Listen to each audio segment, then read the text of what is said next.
One take without a cat. One take. Are you going or staying? Come on, cat.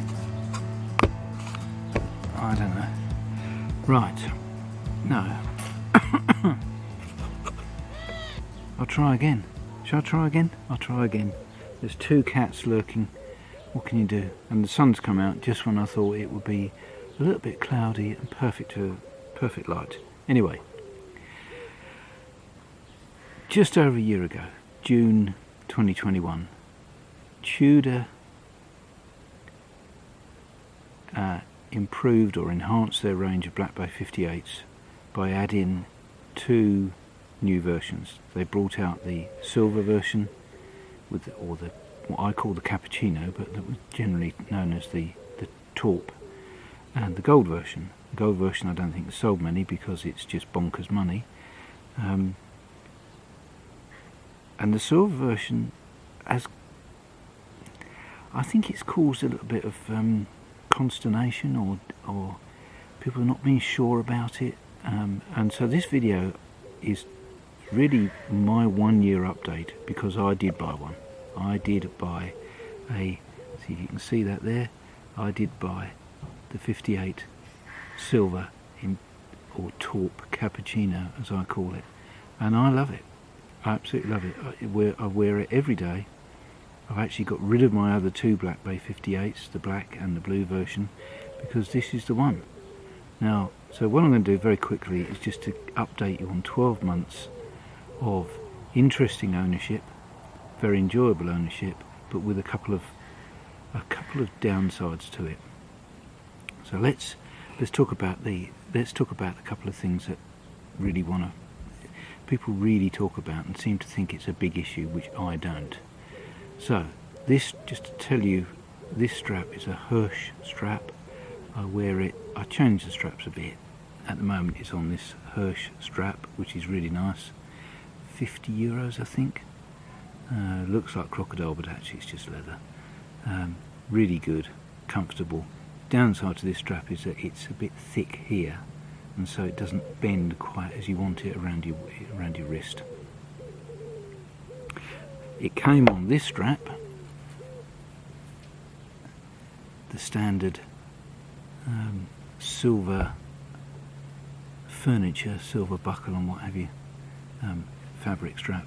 Quite comfortable, not very strong, so the strap isn't quite strong enough for the weight of the watch.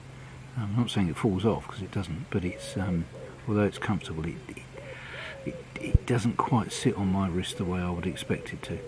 And then usually I use this strap, which is an Atelier Ferrer Spanish strap. Really good day-to-day, everyday wear strap, but for the moment I've taken it off for summer, just to have something different. So, okay, right, so let's talk about this watch in particular, and the issue which a lot of people talk about, which is tarnishing. I'll be honest, I think tarnishing is a myth. It's not really an issue. But it does depend where you live. It does depend how hot the climate is where you are, whether you sweat a lot, what's in your sweat, because sweat contains all sorts of things, including alcohol and minerals and bits and pieces, so it does depend on that. But for me, I live in southwest France. It's pretty hot here. It's very hot here at the moment. But tarnishing, I think the word tarnishing is wrong. What it does is it does slightly discolour, very slightly, every now and again. And the answer to that, the way round that tarnishing, which, as I say, is the wrong word, but the way round that tarnishing is quite simple, and I've done it twice since I bought this watch, and it's very easy. And here is the answer. A bit of toothpaste and a toothbrush. So all I do is take the strap off, make sure the crown's done up properly, a little bit of water, a little bit of toothpaste, soft toothbrush, give it a quick, gentle wash, scrub, whatever you want to call it, brush all over, wash that off, and then I go back over it, same toothbrush, a little bit of soap and water, do that, and it comes up absolutely sparkling, and frankly it takes you about 2 or 3 minutes. And you do it once every 6 or 12 months if you want to do it at all. I don't think it's an issue, but people do, and I think it's made people have second thoughts about buying this watch, and you shouldn't.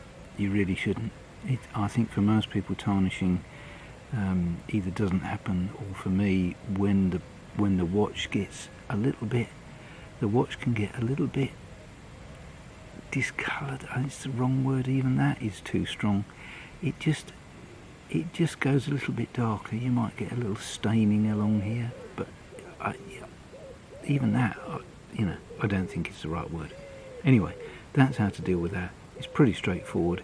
Takes you a few minutes, and you've got a nice sparkling watch again. The watch itself is fantastic, keeps great time, looks good, comfortable, and it has that, for me, it has that wow factor.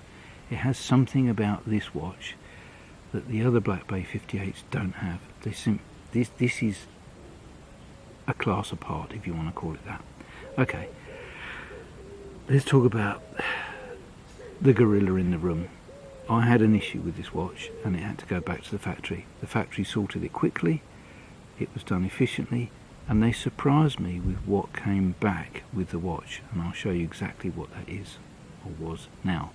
So the problem was, I hadn't worn it for a few days, and this is last December, so I'd had the watch 6 months, 5 or 6 months, whatever.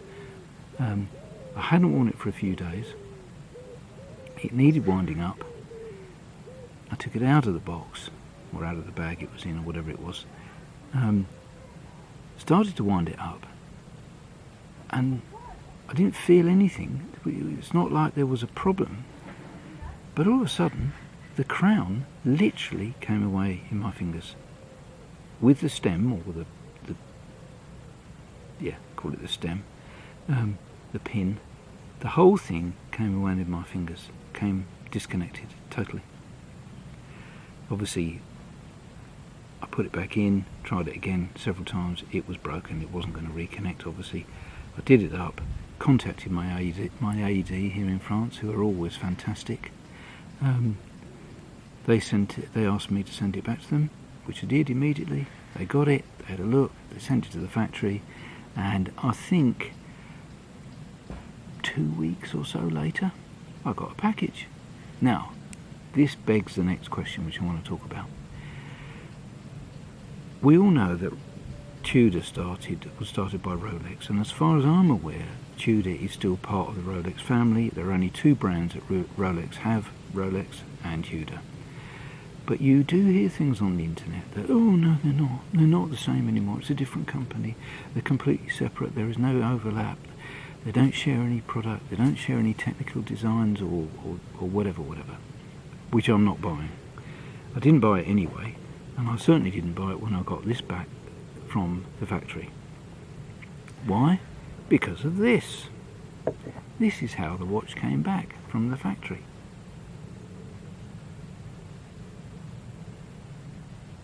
In a Rolex box, a nice little Rolex box from the factory. Wasn't put in there by the dealer, because some people may be thinking, well, hang on, it went back from the factory to my AD, and my AD then put it into a nice little packaging like this to give me a little present. My AD is not a Rolex AD. They don't have anything to do with Rolex. They're Tudor and other brands, but nothing to do with Rolex. So this came rather nice. I opened it up, and inside it was this. You can see that, the Rolex soft suede type travel wallet. Very nice indeed. And the watch was tucked away inside, all nice and tickety-boo. I took the watch out. I've never used it since. Put it in the box and just keep it like that. So if the 2 companies are nothing to do with each other anymore, if Rolex and Tudor are completely different entities, then why would it come back like this? Why? Because it just doesn't make sense. It doesn't make any sense at all. So that is my update. The watch is great. The watch has style quality and is really good.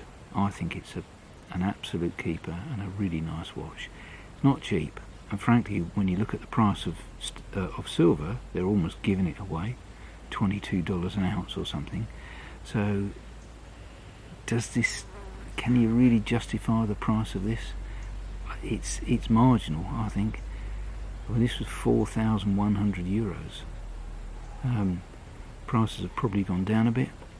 There's one other thing I would say is with this watch, obviously silver and gold being precious metals, they are a bit, what would you say? They're a bit lightweight.